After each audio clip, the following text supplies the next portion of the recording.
Hello and welcome. I'm James Azimoha. You're watching A News. Let's see your headlines. The United States and Iran reached framework agreements to end hostilities after months of conflict. Russian overnight strikes kill at least 9 people and damage historic sites across Ukraine. And Azerbaijan and Armenia moved a step closer to advanced normalization after senior officials meet in Dilijan.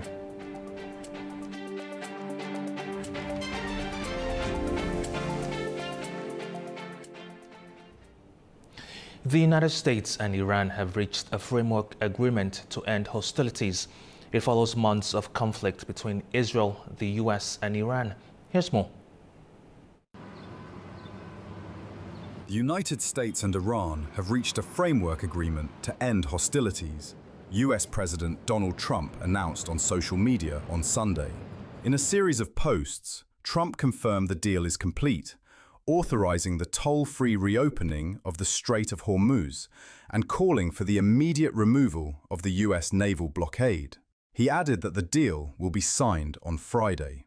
His announcement came shortly after Pakistani Prime Minister Shehbaz Sharif announced the agreement on social media, stating that it is intended to end fighting on all fronts, including Lebanon.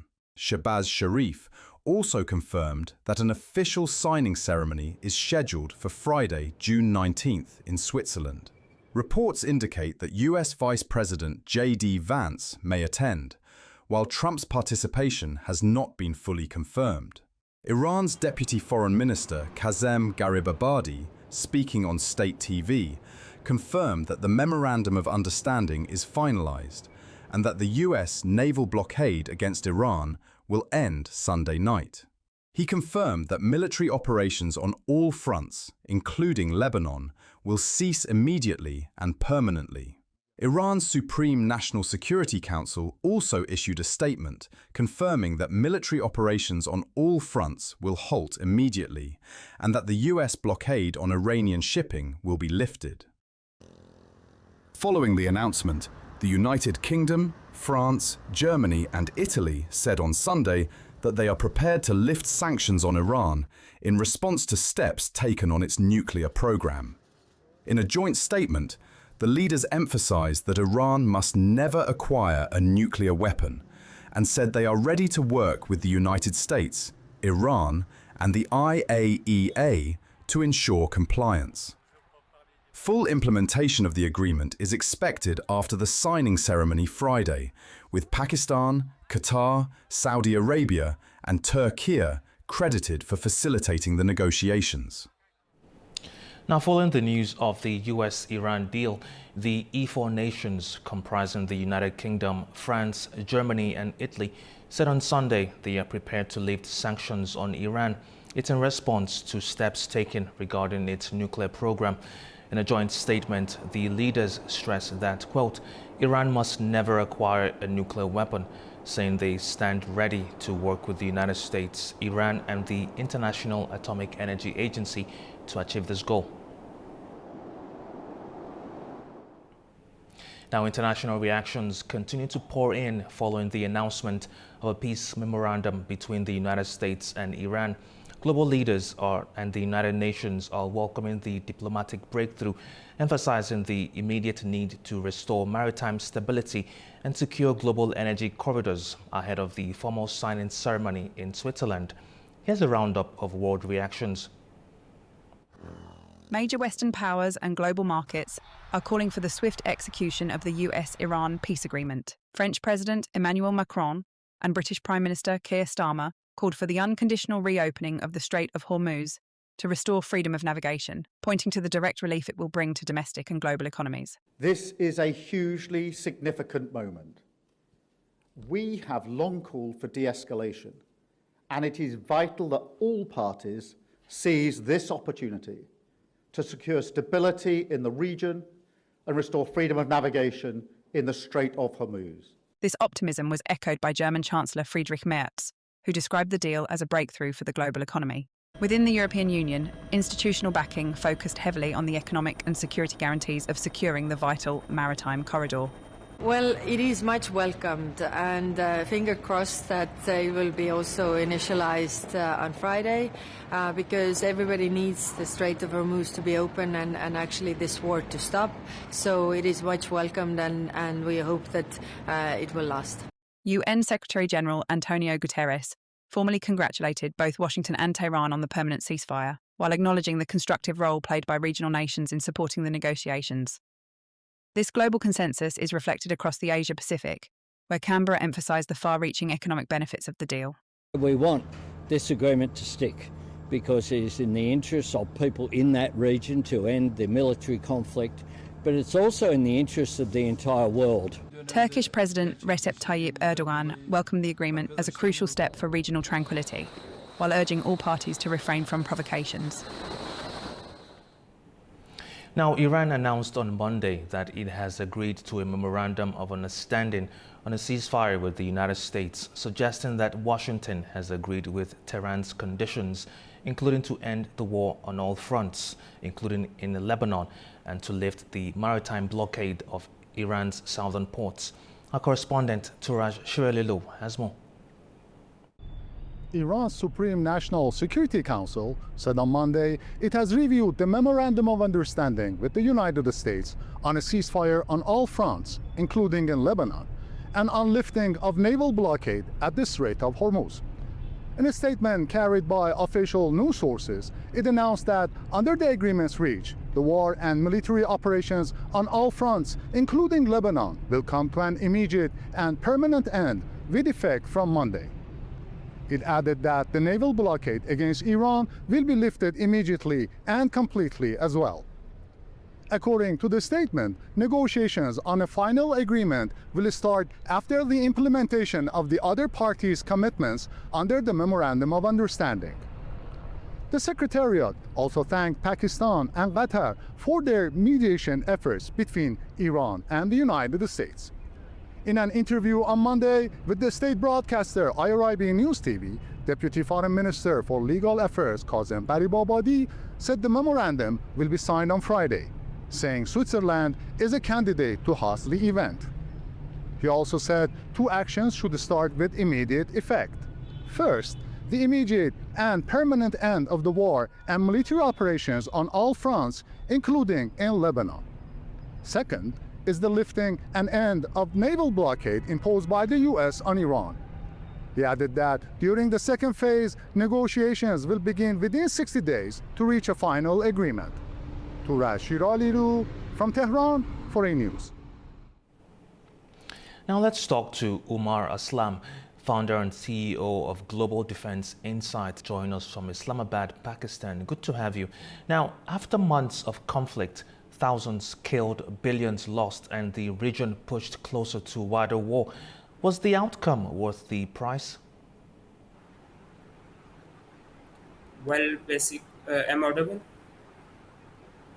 Yeah, please go on. Okay, so basically the human and economic cost have been enormous, and no agreement can undo that damage. However, if this deal succeeds in preventing a broader regional war, as well as it creates space for sustained diplomacy, so leaders will argue that stopping further escalation was essential. The real judgment will depend on whether this agreement delivers lasting stability rather than just a temporary pause.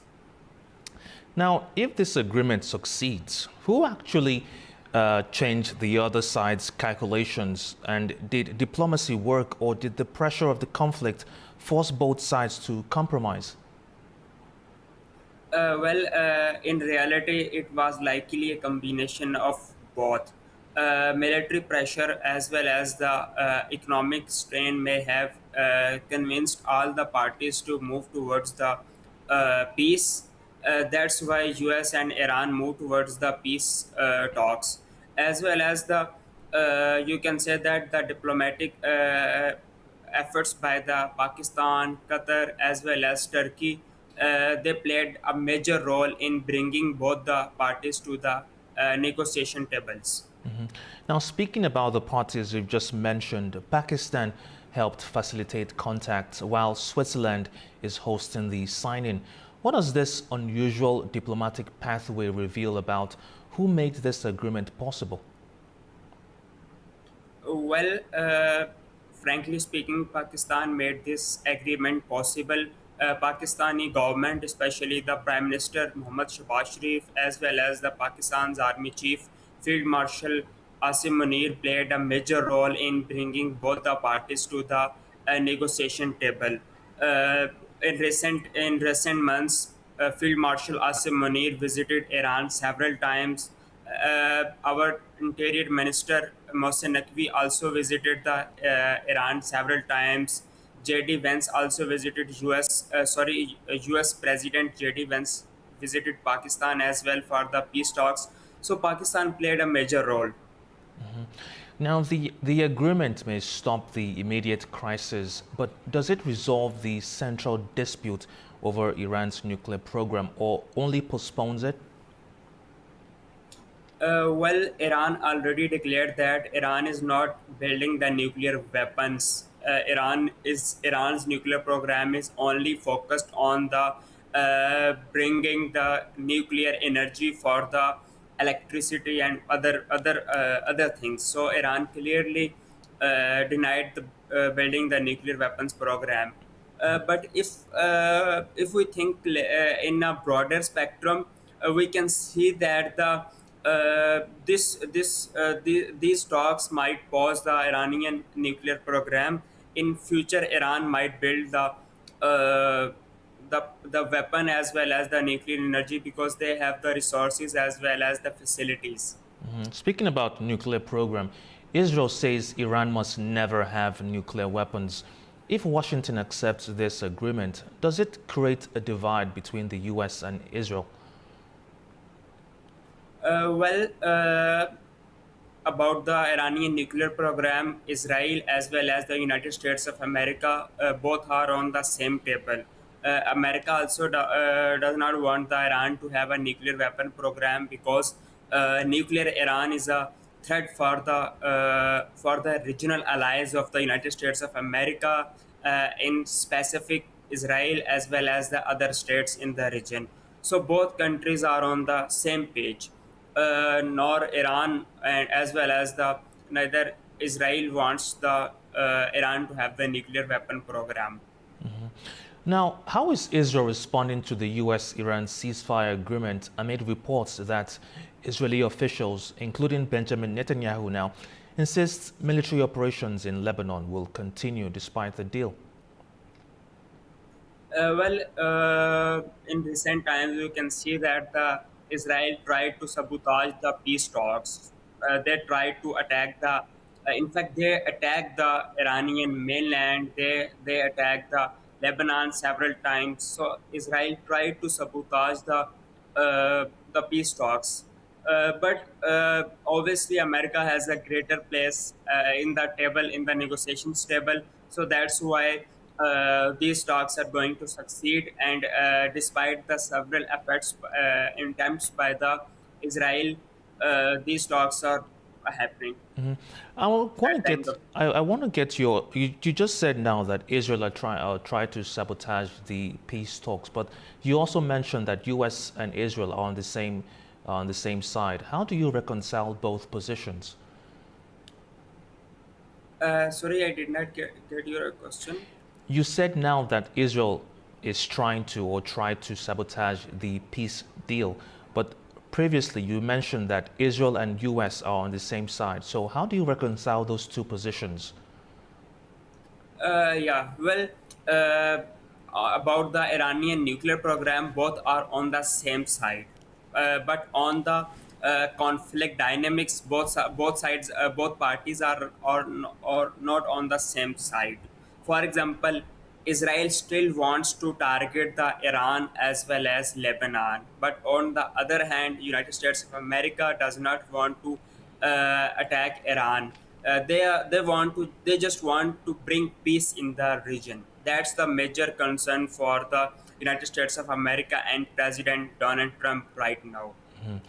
All right, now the Strait of Hormuz became a symbol of how quickly the crisis could affect global economy. How long will it take to rebuild confidence in energy markets and shipping? Well, right now, still Strait of Hormuz is partially open for few shipping companies, or you can say that few countries, including Turkey, including Pakistan, including China, United States of America, as well as Iran, is still blocking the Strait of Hormuz. Well, the main scenario is totally depending on the peace talks as well as the memorandum of understanding that how both countries see the Strait of Hormuz. Because as per the latest reports, United States of America wants to totally open the Strait of Hormuz, and they don't want any fees or other things for the shipping companies. But on the other hand, the Iranian side wants, you can say that some money, some fees for the transit. Now, for countries across the Middle East, this agreement changes the regional equation. Who gains the most from this new balance and who loses influence? Well, basically, the countries that prioritize the stability and economic development, particularly the Gulf states concerned about the energy security and investment flows, stand to benefit from de escalation. On the other hand, actors who drive influence from prolonged confrontation, including Israel, may find their room for maneuver reduced if diplomacy begins to deliver tangible results. You can see that the Saudis, Qataris, Emiratis lost a lot of money just because of this conflict uh, due to oil crisis. Now they will try to get they will try to bring peace in the region. So that's why the Qatar played a major role to bring United States of America as well as Iran on the negotiations table. Thank you very much for sharing your time and insights with us. Thank you so much. Have a nice day. Now we'll continue with the main stories of the day after a short break. Stay with us.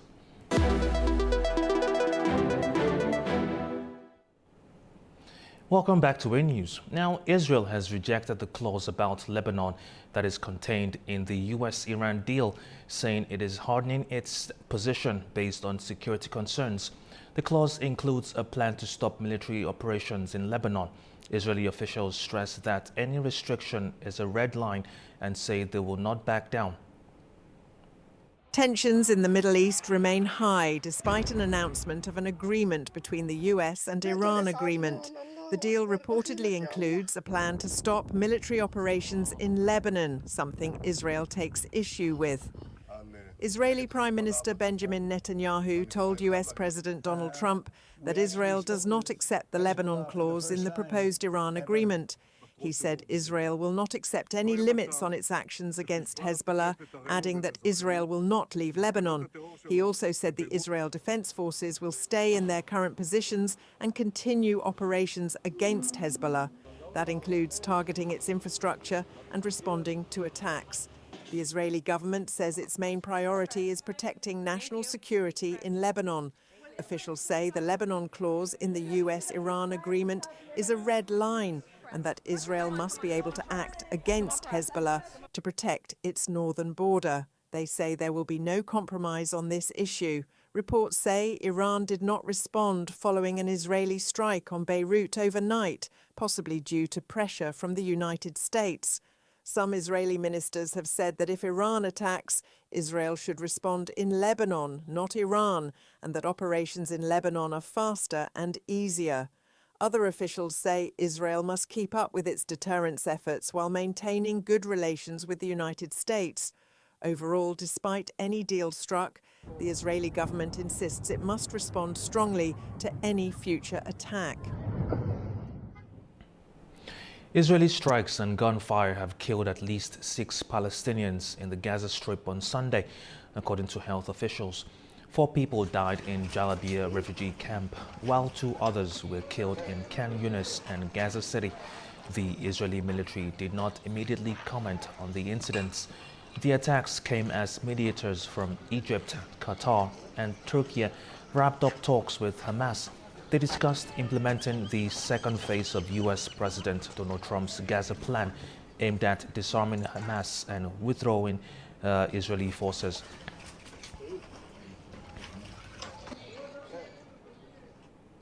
At least 9 people have been killed and dozens injured in Russian attacks across Ukraine overnight, including in Kyiv and Kharkiv. The strikes damaged a UNESCO-listed monastery in the capital and drew strong condemnation from European leaders. Russia launched one of its largest aerial attacks on Ukraine overnight. It fired 70 missiles and more than 600 drones at targets across the country, according to Ukraine's military. The barrage targeted Kyiv and several other regions, with air defences intercepting most of the incoming weapons. However, some missiles and drones reached their targets, causing casualties and damage to residential areas, energy infrastructure and cultural sites. In Kyiv, the Kyiv-Pechersk-Lavra Monastery, a UNESCO World Heritage Site and one of Ukraine's most important religious landmarks, was also hit. Russia denied striking the monastery directly, saying the damage was caused by a Ukrainian Patriot air defense missile. Ukraine rejected the claim and blamed Russia.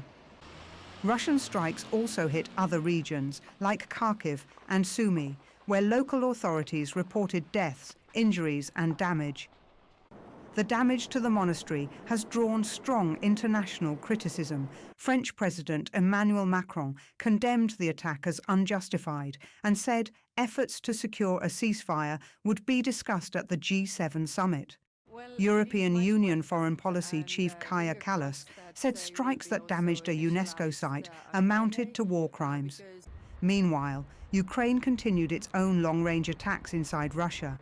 Russian officials reported casualties following a Ukrainian drone strike on the city of Tula.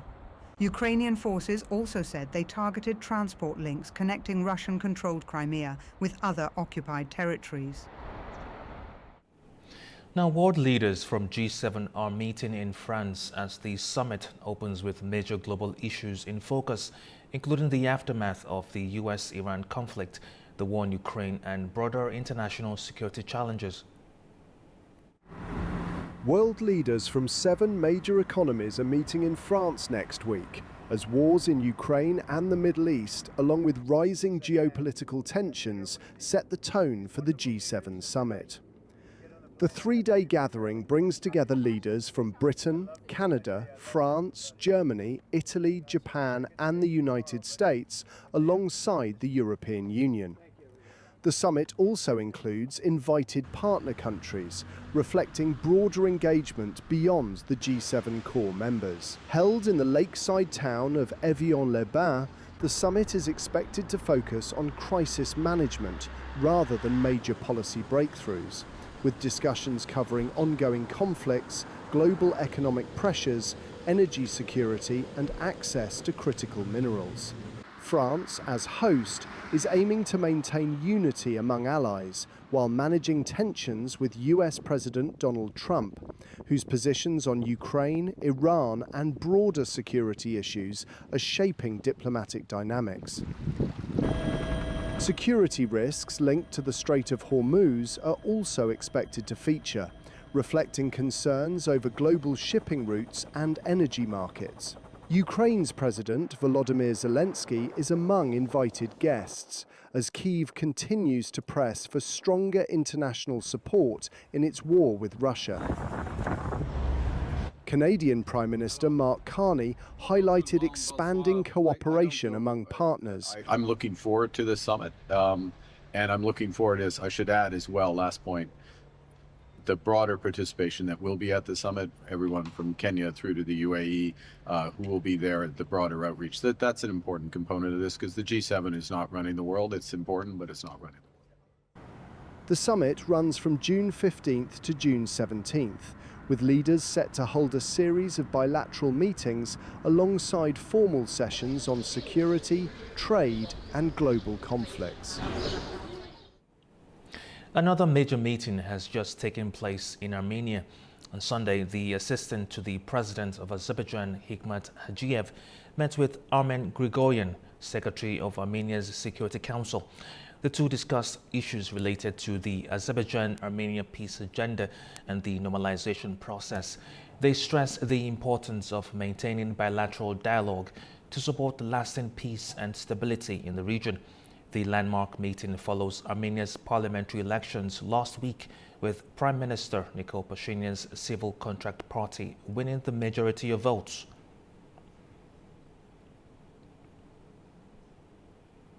Now let's talk to Parvana Valieva, member of the Parliament of the Republic of Azerbaijan, joining us from Baku, Azerbaijan. Good to have you. Thank you for having me. Now, how significant was the meeting between senior officials from Azerbaijan and Armenia, given the current stage of the peace process? Yes, thank you very much for the question. These meetings, whether it is in Dilijan or the next one in Azerbaijan, build on trust-building steps. After Washington Accords in August last year, Azerbaijan and Armenia initialed the peace treaty during this peace summit, and after these accords, these two countries started the steps practically and diplomatically, including establishing economic cooperation, delimitation and demarcation process, and its commissions working group, as well as exchange of civil society organizations, also opening transit between two countries. We welcome peace. We also build this peace brick by brick, step by step, diplomatically, and also with significant practical steps, because we believe that Azerbaijan believes that this peace agenda will bring the South Caucasus future to the brighter future, to the stability and long-term peace. But at the same time, this meeting is very important because it happened right after the elections concluded in Armenia. So that's why I think that the situation after the election also was discussed between these two countries' officials. Mm-hmm. Now, the two sides have continued direct contacts in recent months. What does this say about the direction of the relationship? Yeah, it is very positive in terms of having direct relations, in terms of having peace agenda to go to have relevant developments. But at the same time, we believe that the peace must be built on real change, like constitutional amendment, where territorial claims about Azerbaijan's internationally recognized territories mentioned in the constitution of Armenia.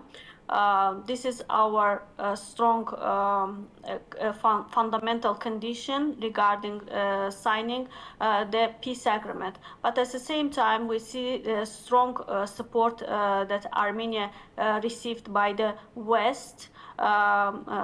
We think that Armenia should not be deceived by this support, strong support by the West, by this euphoria. This can change balances. Also, it has not any activities, any exert pressure on signing peace agreement. We will be principled in signing this peace document, and the real change, we wait for real change can be made to the constitution of Armenia. Mm-hmm. Now, you mentioned something about influence of EU, the European Union. How important is regular communication between officials in preventing misunderstandings and maintaining momentum? Yeah, it is very good question. We see that we understand that we belong to the region, to the South Caucasus region, and for the stability and for the long-term peace, we should establish stable communication relationship with the regional countries, with Azerbaijan, with Turkey, with Georgia, with region countries. The third parties can intervene the peace agreement. We saw strong support by the West to Armenia during the anti-terror operation. We can call it full sovereignty restoration of Azerbaijan in 2023. At that time, this is a clear example. At that time, Armenia also received strong support by Western part, and they thought that this support can deceive them. But we strongly stayed on our position. No pressure did not affect us on our protecting our national interests. And Azerbaijan finally restored its full sovereignty. It is a clear example. Again, we are staying strong on our fundamental condition, changing there's some constitutional change on our Armenian constitution can cause signing the peace agreement between two countries. Mm-hmm. Now, as you mentioned earlier, the next meeting is expected to take place in Azerbaijan. What significance does this continued engagement carry? Yeah, it's again contributing to confidence-building measures. Civil society exchange also continue the discussions as well as delimitation and demarcation process in parallel to diplomatic cooperation, diplomatic views exchange. Also, civil society organization dialogue is ongoing, going its way. So continuing this dialogue between two countries is very important in order to also, you mentioned that there is interference or some miscommunication. That's why it's very important continued dialogue, direct dialogue between these two countries, and to ask their questions and get direct answer from other side. Mm-hmm. Now let's look beyond political agreements. How important could economic ties and regional connectivity become in shaping the future? Yeah, the main component of the peace agreement is a trip route, Zangezur corridor. This is not only a corridor for Azerbaijan and Armenia, but it's also linking Europe to Asia. It is international transport corridor and part of middle corridor. It's very important. Also having a strong tie between Turkic speaking countries from Central Asia to Turkey. There will be railway, road, fiber optics, electricity, and etc. This is a multimodal connectivity between Europe and Asia. So that's why having this route functional can have significant benefits not only for Azerbaijan and Armenia, but also for Europe, for Asia, and also there is some interest of US on this corridor. Mm-hmm. Now, speaking about mutual interest, the South Caucasus is attracting growing international attention. How important is stability in the region for wider economic and strategic interests? Yeah, it's very important for the investors, for foreign companies. The main important feature to invest, to have some work in the region is a peace and stability. So in these days, the world needs more peace, but there are some geopolitical tensions that interfere business as well. Globalization in business is under threat. So in this context, Azerbaijan plays a crucial role regarding having allowing safe and only transit between Russia and Iran, as well as it is very good energy corridor for Central Asia to link their energy potential through our corridor. It's Baku-Tbilisi-Ceyhan oil pipeline, as well as natural gas pipeline. Also, we have some important green energy corridors projects. So in these steps, it's very important that Azerbaijan is now playing as a crucial role as an energy hub, and also it attracts investors and global economy to have some relationship with Azerbaijan. That was Parvana Valieva, member of the Parliament of the Republic of Azerbaijan, joining us from Baku. Good to have you. Thank you for inviting me. Now let's return to our top stories, and there are fresh signs of relief for global energy markets. Following news of a US-Iran deal, traders are responding to the developments which could reshape the disrupted oil supply flows from the Middle East. Here's more.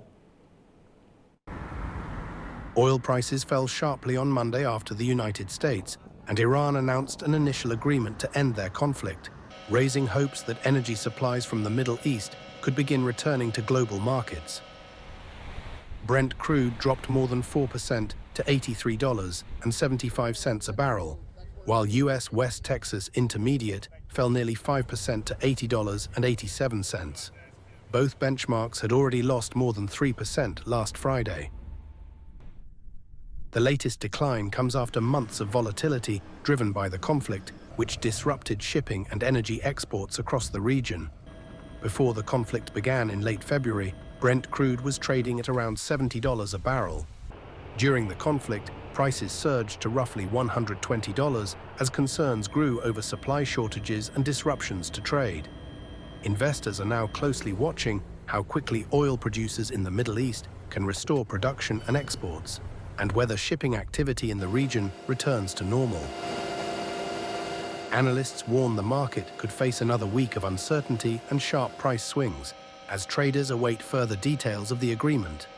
Energy experts have also cautioned that oil flows through the Strait of Hormuz are unlikely to return to pre-conflict levels immediately, meaning a full recovery in supply could take time. Now, the UK government has announced a landmark ban on social media for children under 16, with wider protections planned for teens. The government will block platforms including TikTok, Snapchat, YouTube, Instagram, Facebook and X for users under 16 years of age. Additional safeguards will restrict live streaming and contact with strangers for those aged 16 and 17. Prime Minister Keir Starmer confirmed the ban will come into force in early 2027. Enforcement will use age verification measures, including facial scans and digital IDs. This is a big step, real change for our children and our future. Because today, I can announce that the government will ban access to social media for all children under the age of 16. This is not something I do lightly, and I will not present it as cost-free, as if social media has brought no benefits to young people, because clearly that is wrong. But government is always about choices. And it's clear to me that a full ban is the right choice. Now, the oldest son of Norway's crown princess has been sentenced to 4 years in a high court in Oslo. He was convicted for rape and other major charges. The trial involving the eldest son of Norway's Crown Princess Mette-Marit has finally concluded in Oslo. Marius Borg Høiby, who is 29, was sentenced to 4 years in prison after being convicted on 2 counts of rape, domestic abuse, threats and traffic violations. Hojby faced a total of 40 criminal charges, including violence, drug offences, and for violating restraining orders. Despite being tried on 4 counts of rape, he was acquitted of 2 of them. The trial examined allegations involving 4 women between 2018 and 2024. Hojby has been in custody since February 1st, 2026. He appeared for sentencing via video link due to medical reasons. He holds no royal title and is not formally part of the royal household. The case has drawn international attention because of his family connection. Norwegian authorities emphasise that the sentence reflects accountability regardless of his royal background. Prosecutors had requested more than 7 years in prison, while the defence argued for 18 months for the lesser offences he admitted to. Now, the 2026 FIFA World Cup is already delivering memorable moments, with early results shaping the race for a place in the knockout stages. From dominant performances by tournament favourites to surprising upsets, the competition is providing plenty of drama and talking points for fans around the world. Now, Côte d'Ivoire won 1-0 over Ecuador in Group E, and Germany beat Curaçao 7-1, also in Group E, on Sunday. Netherlands drew 2-2 with Japan, while Sweden beat Tunisia 5-1, going into Monday's fixtures.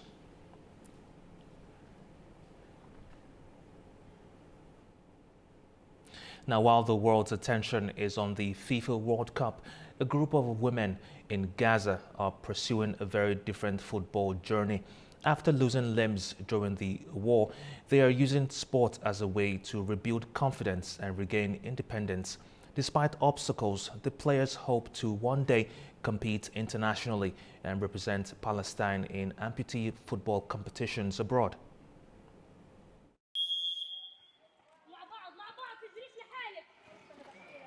As football fans around the world follow the 2026 FIFA World Cup, a group of young women in Gaza are finding hope and resilience on the football pitch after losing limbs during the war. Training on a small artificial turf field in Deir el-Bala, the players use crutches as they practice passing drills and develop their skills under the guidance of local coaches. The initiative, established through the Palestine Amputee Football Association, aims to provide psychological and social support for girls adjusting to life-changing injuries while creating opportunities through sport. Among the players is 24-year-old Rosanne Kaira, who lost a leg when an Israeli strike hit her family home in Gaza City in November 2023. A former sprinter, she says football has helped her regain confidence and pursue new ambitions.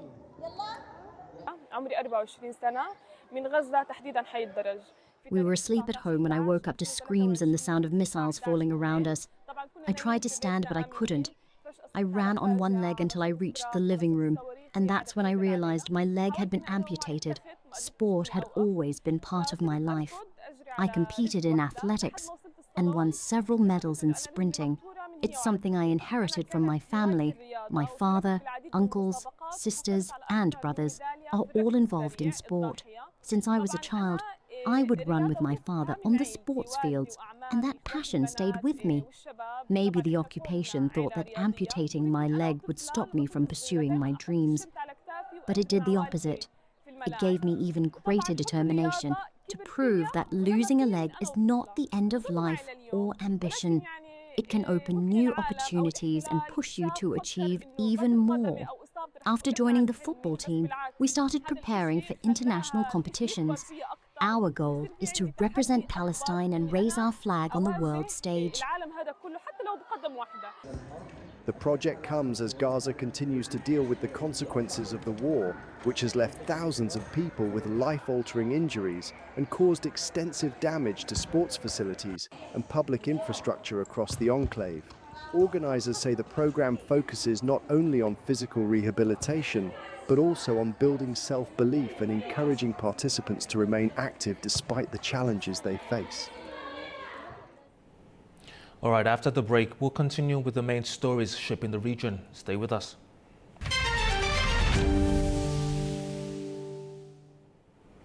Welcome back to Way News.